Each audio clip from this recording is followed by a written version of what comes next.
Hey, it's Becca. Here we are, our third segment on war veterans and the use of cannabis.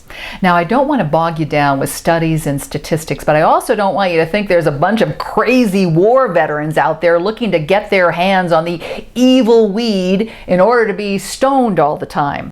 Some people, not cannabis advocates because you and I know what's up, but some people, particularly those making our laws, don't know and are still laboring under the whole reefer madness mindset. In our first segment, we looked at the stunning number of suicides among vets suffering from post-traumatic stress, and then in our second segment showed how war veterans in Canada and Israel receive government-issued free marijuana to treat their health issues. So now, let's look at some numbers that underscore all of that. For starters, let's go to the U.S. government's own website.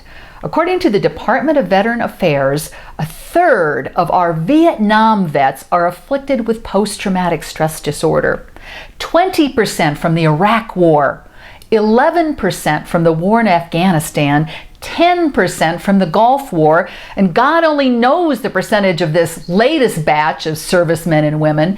And let me add, convincing reason says these are all underestimated. So it's clear that we have an astounding number of veterans in this country grappling with the devastating symptoms of post-traumatic stress, including deeply depressing a person, being terrified and panicked, going numb, and, as we have discussed, pushing folks to suicide. It only makes sense that we have the best medicine available for all of this country's citizens, and especially those who were put on the front lines of battlegrounds in foreign countries and coming back with lives where they are holding on by a thread. And cannabis is emerging as a star among medicines. But we have a catch-22 with our medical framework in this country. In our conventional medical community, there has to be solid scientific research to show that it works. And here's where the catch-22 comes in. We gotta conduct the research first in order to connect the dots so our medical authorities can say, oh yes, I see from these studies we can definitely use cannabis to treat our patients. But the studies aren't there. Why?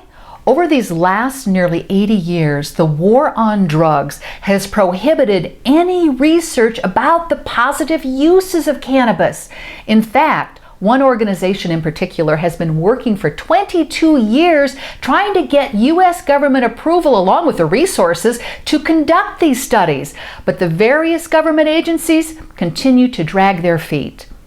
So we have to look to other countries for this research. Israel's in the forefront. For one, this from Hebrew University Medical Center. Among PTSD patients given medical marijuana, the researchers found, and I quote, the intervention caused a statistically significant improvement in global symptom severity, sleep quality, frequency of nightmares, and PTSD hyperarousal symptoms. In down-to-earth English, the researchers saw benefits when PTSD patients used marijuana to treat their symptoms. In addition, veterans groups like this one, Veterans for Medical Cannabis Access, offer guidance drawn from the work of researchers and doctors who are actively pursuing the science. One foot in front of the other, and we all need to be stepping. I'm Becca Williams, and as usual, references below, and if you like what we're talking about here, I invite you to subscribe.